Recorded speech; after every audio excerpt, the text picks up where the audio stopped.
Isang street performer ang dumating sa palasyo ng hari upang alamin ang lihim ng mga manliligaw ng 12 prinsesa. Ngunit isa sa mga prinsesa ay walang manliligaw at dahil doon ay nahulog ang loob niya sa performer, dinalhan niya ito ng inumin sa kanyang silid. Nais na makasama siya ng mag-isa at ipahayag ang kanyang nararamdaman. Ano ang mangyayari sa susunod? Ipagpatuloy natin ang kwento. Nagsisimula ang pelikula sa isang hari na namatay ang kanyang asawa 10 taon na ang nakalipas. Ngunit hindi pa rin niya ito makalimutan. Tuwing umaga, malakas siyang umiiyak bilang alaala sa kanya. Ang kanyang pag-iyak ay napakalakas na naririnig ito sa labas ng palasyo at tinatakpan ng mga tao ang kanilang mga tainga upang hindi marinig ang tunog. Ang hari ay may 12 anak na babae, at lahat sila ay lumaki na bilang mga dalaga. Pinanatili niya ang mga ito sa hiwalay na palasyo upang hindi sila makagawa ng anumang hindi nararapat dahil sa impluwensya ng kabataan. Tuwing umaga, isang lalaking nagngangalang Huff ang pumupunta upang gisingin sila at saka sinusuri ang kanilang mga silid. Hindi gusto ng mga prinsesa ang ganitong gawain at madalas nila siyang pinagtatawanan. Tinutukso siya sa pagsasabing, "Ikaw ba ang espesyal na lingkod ng hari o isang tandang na pumupunta tuwing umaga para gisingin kami?" Habang sinusuri ang kanilang mga silid, napansin ni Huff na ang lahat ng prinsesa, maliban sa panganay na si Amanda, ay may mga butas sa talampakan ng kanilang mga sapatos. Tinanong niya sila, sinasabing, "Inaayos ng sapatero ang inyong mga sapatos araw-araw, ngunit kinabukasan ay sira na naman ang talampakan. Pumupunta ba kayo sa kung saan tuwing gabi?" Sa sandaling yun, narinig nila ang pag-iyak ng hari muli at sinabi ng magkakapatid na patuloy na magluluksa ang kanilang ama hanggang sa kanyang huling hininga. Dahil sa pagkabigo, pumunta si Huff sa hari at iniulat na hindi pa rin niya natutuklasan kung bakit laging nahuhuli sa paggising ang mga prinsesa o kung bakit laging sira ang kanilang mga sapatos. Tinanong ng hari kung umaalis ba ang mga ito sa palasyo tuwing gabi. Sumagot si Huff na imposible yun dahil nakasara ang mga tarangkahan. Iminungkahi ng hari na baka may pumapasok upang makipagkita sa kanila. Ngunit sinabi ni Huff na sinuri na niya ng mabuti ang palasyo at wala siyang nakitang ebidensya at tumatanggi ring magsabi ang mga prinsesa. Sinabi ng hari na siya ay tumatanda na at wala siyang anak na lalaki na magmamana ng trono. Kung may matagpo ang angkop ng mga prinsipe para sa kanyang mga anak na babae, pipili siya ng isa sa kanila upang maging susunod na hari. Nag-aalala ang hari na kung hindi mag-aasawa ang kanyang mga anak, mamamatay siya nang hindi nakapagtalaga ng kapalit. Si Huff naman ay may sarili ring ambisyon, nais niya ang trono at hinahangaan din niya ang panganay na prinsesa na si Amanda. Naisip niya na kung matutuklasan niya ang lihim, mapapangasawa niya ito at magiging hari. Dahil dito, tiniyak niya sa hari na malapit na niyang malutas ang misteryo. Samantala, ipinakilala ang isa pang karakter, si Anton, isang mahirap na lalaki na kumikita sa pamamagitan ng pagtatanghal ng puppet show. Sa kakaunting perang kinikita niya, bumibili siya ng pagkain at nabubuhay. Isang araw, matapos bumili ng isang bagay mula sa isang babae at magpasalamat, nagpatuloy siya sa kanyang paglalakad, nakikipag-usap sa kanyang puppet habang papunta sa pamilihan. Ngunit makalipas ang ilang sandali, napansin niya ang isang itim na pusa sa daan. Tiningnan niya ito at muling kinausap ang kanyang puppet. Pagkatapos ay tumingin sa palasyo ng hari at ngumiti, na tila may mahalagang mangyayari. Ngunit nang muli niyang tingnan ang pusa, wala na ito. Sa halip, may isang matandang babae na nakatayo roon, may dalang bungkos ng kahoy na nahihirapan siyang buhatin. Nalilito, sinabi ni Anton, "May nakita akong pusa dito." "Paano ka biglang lumitaw?" Pinagalitan siya ng matandang babae at kinuha ni Anton ang kahoy. Samantala, ang hari na nag-aalala at tensyonado ay pumunta sa palasyo ng kanyang mga anak at kinumpronte sila. Sinabi niya, "Nakakandado ang mga tarangkahan at may mga gwardya sa lahat ng dako. Kung ganoon, paano nasisira ang inyong mga sapatos at bakit nahuhuli kayo sa pagising tuwing umaga? May lihim ba kayong daanan upang makaalis sa palasyo nang hindi ko nalalaman?" Itinanggi ng mga prinsesa ang lahat at sinabing, "Wala kaming alam. Baka daga ang gumagawa ng mga butas sa aming mga sapatos." Nagalit ang hari at sinabing, "Huwag ninyo akong lokohin. Imposibleng araw-araw inaayos ng sapatero ang inyong mga sapatos ngunit kinabukasan ay sira na naman ang lahat. Tiyak na may pinupuntahan kayo tuwing gabi o may ginagawa kayong hindi ko alam." Nang marinig ito, nanahimik ang mga prinsesa at umalis. Nang makita ito, pumunta si Huff sa palasyo ng mga prinsesa at sinimulang suriin ang kanilang mga silid ng mabuti. Hinahalughog ang bawat sulok upang malaman kung umaalis sila sa gabi o kung may lihim na pumupunta sa kanila. Sa kanyang paghahanap, nakita niya ang scarf ni Amanda. Dahil gusto niya ito, pabiro niyang isinuot sa kanyang ulo at nilagyan pa ang sarili ng lipstick nito, na ikinatuwa niya. Pagkatapos, upang mas mag-imbestiga, nagsabit siya ng tela mula sa bintana upang makababa at masuri ang likod ng palasyo. Kasabay nito, dinadala ni Anton ang kahoy ng matandang babae patungo sa pamilihan. Dahil mabagal itong maglakad, hinihikayat niya itong bilisan. Biglang may narinig na ingay mula sa bintana ng palasyo. Itinuro ng matandang babae ang palasyo ng mga prinsesa kung saan nakabitin si Huff sa kurtina at humihingi ng tulong. Ngunit hindi siya pinansin ni Anton at nagpatuloy sa paglalakad. Biglang napansin ng matandang babae ang kwintas sa leeg ni Anton at tinanong, "Saan mo ito nakuha?" Sumagot si Anton, "Ibinigay ito ng aking ina, wala na siya ngayon." Nang makita ang kwintas, napagtanto ng matandang babae na siya ay anak ng isang maharlikang pamilya, ngunit itinago niya ito sa sarili at nagpatuloy sa paglalakad kasama siya. Samantala, ilang minuto nang nakabitin si Huff at hindi na niya kayang kumapit pa kaya tumalon siya upang mailigtas ang sarili. Sa kabilang panig, dinala ni Anton ang kahoy hanggang sa pamilihan. Sinabi ng matandang babae, "Tinulungan mo ako ng walang hinihintay na kapalit, balang araw, gagantimpalaan ka." Sumagot si Anton, "Hindi ko iniisip ang nakaraan o ang hinaharap, nabubuhay ako sa kasalukuyan." Ngunit habang nagsasalita pa siya, bigla niyang napansin na nawala na ang matandang babae at sa halip ay naroon muli ang parehong itim na pusa. Nabigla si Anton at hindi makapaniwala. Samantala, sa palasyo, muling inaayos ng sapatero ang mga sapatos ng mga prinsesa. Bigla dumating ang hari at malakas na nagtanong, "Nasaan si Huff?" Ngunit hindi siya pinansin ng kanyang mga anak at sa halip ay nagtawanan lamang.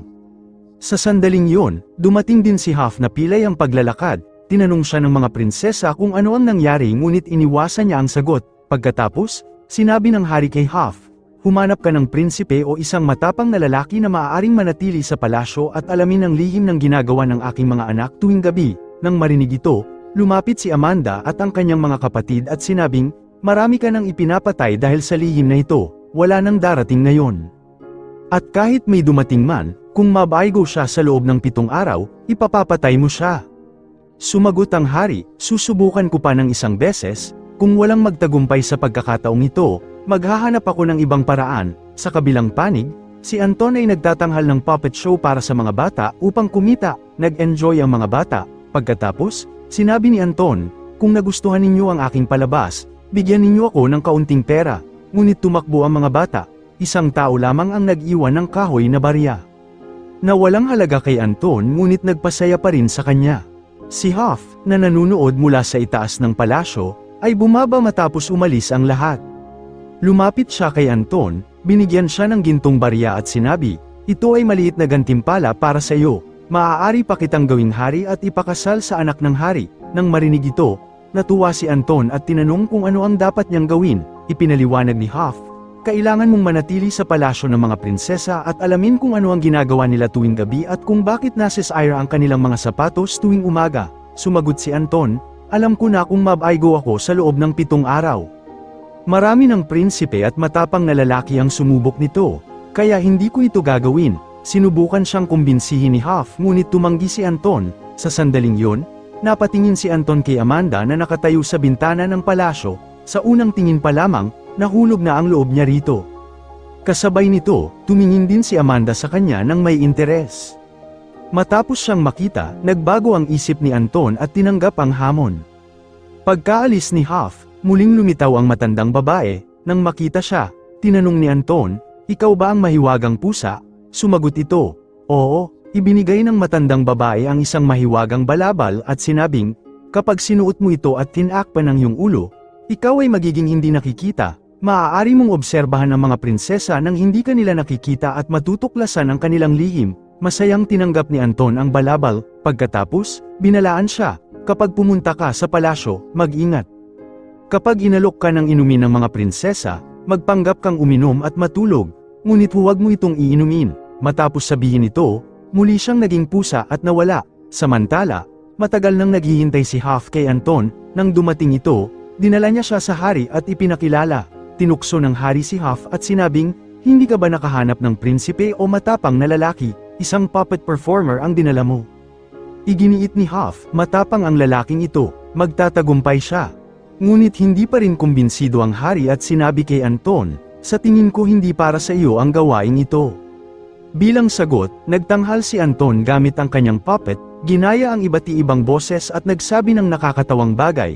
Natuwa ang hari, ang mga prinsesa, at maging si Huff. Sinabi ng mga prinsesa, mukhang tapat ang batang ito, ngunit hindi rin niya matutuklasan ang aming lihim at mamamatay siya. Pagkatapos nito, binigyan si Anton ng silid sa palasyo ng mga prinsesa. Ang mga anak ng hari ay nakatayo sa labas ng kanyang silid at sumisilip sa butas habang pinagmamasdan siya. Nagbulungan sila, hindi rin siya makakatuklas ng kahit ano tulad ng iba. Isa sa mga prinsesa ang naghanda ng baso ng pulang alak at dinala ito ni Amanda sa silid ni Anton. Ibinigay niya ito at sinabing, ito ang pinakamagandang alak sa mundo. Ngunit nang makita ni Anton ang inumin, naalala niya ang babala ng matandang babae kaya hindi niya ito ininom. Sa sandaling yun, pumasok ang kapatid ni Amanda at tinanong, bakit ka natagalan? Lumingon si Amanda sa kanya. Sinamantala ni Anton ang pagkakataon at tahimik na ibinuhos ang alak sa pitchel at dinala ang baso sa kanyang labi, na nagkunwaring uminom. Nang lumingon si Amanda, inakala niyang naubos na niya ang alak. Nagpanggap si Anton na nakatulog, naniniwala na gumana ang pampatulog sa alak. Umalis si Amanda. Pagkaalis niya, bumangon si Anton. Isinuot niya ang mahiwagang balabal at agad siyang naging hindi nakikita. Sa ganitong kalagayan, pumasok siya sa silid ng mga prinsesa. Doon, nakita niya ang kakaibang liwanag na nagpapakita ng lihim na pinto. Pumasok siya rito at napunta sa isang lugar na parang isla ng yelo na puno ng niebe. Nakita niya ang mga prinsesa na papunta sa kung saan at sinundan niya sila. Ngunit habang nagmamadali, nasabit ang kanyang balabal sa sanga ng puno at natanggal. Nang hatakin niya ito, nabali ang sanga at yumanig ang paligid. Kinuha niya ang sanga at inilagay sa kanyang bulsa. Samantala, sinabi ng isa sa mga prinsesa, bilisan ninyo. Naghihintay na ang aming mga prinsipe. Kinabukasan, nagising si Anton sa palasyo. Lumapit si Huff at tinanong, may natuklasan ka ba? Itinanggi ito ni Anton at umalis si Huff na dismayado. Sa kabilang panig, sinabi ni Amanda sa kanyang mga kapatid, hindi ko alam kung bakit isinugol ni Anton ang kanyang buhay para dito. Sumagot ang kanyang mga kapatid, baka nahulog na ang loob niya sa isa sa atin. Kalaunan, naglakad si Amanda patungo sa tarangkahan kung saan naghahanda ang Verdugo ng lubid. Lumapit si Anton at tinanong, maaari ba kitang tulungan? Sumagot ang Verdugo, para ito sa'yo. Sa halip na matakot, kalmado niyang sinabi, habang nabubuhay tayo, dapat nating tamasahin ang buhay. Nagulat si Amanda at tinanong, hindi ka ba natatakot mamatay? Sumagot si Anton, hindi. Makalipas ang ilang sandali, nagsimulang sumayaw ang mga kapatid ni Amanda sa palasyo. Hiniling ni Anton kay Amanda na sumayaw rin. Nag-alinlangan siya at sinabing, hindi pa ako marunong sumayaw. Ngunit hinayla siya ni Anton at nagsimula silang sumayaw. Sumama rin ang kanyang mga kapatid at sabay-sabay silang sumayaw. Makalipas ang ilang sandali, humiga si Anton. Ginawang unan ang kanyang mga damit. Biglang lumapit ang hari at tinanong, natuklasan mo ba ang lihim ng aking mga anak? Muling sumagot si Anton nang hindi. Binalaan siya ng hari, hindi ka ba natatakot kung mabaigo ka? Sumagot si Anton ng kalmado, ang mga ibon ay malayang lumilipad dahil hindi sila nag-aalala sa bukas. Ganoon din, sa halip na mag-alala sa hinaharap, dapat mong pagtuunan ng pansin ang iyong mga anak. Dapat mo silang unawain. Si Amanda ay nakaupo mag-isa.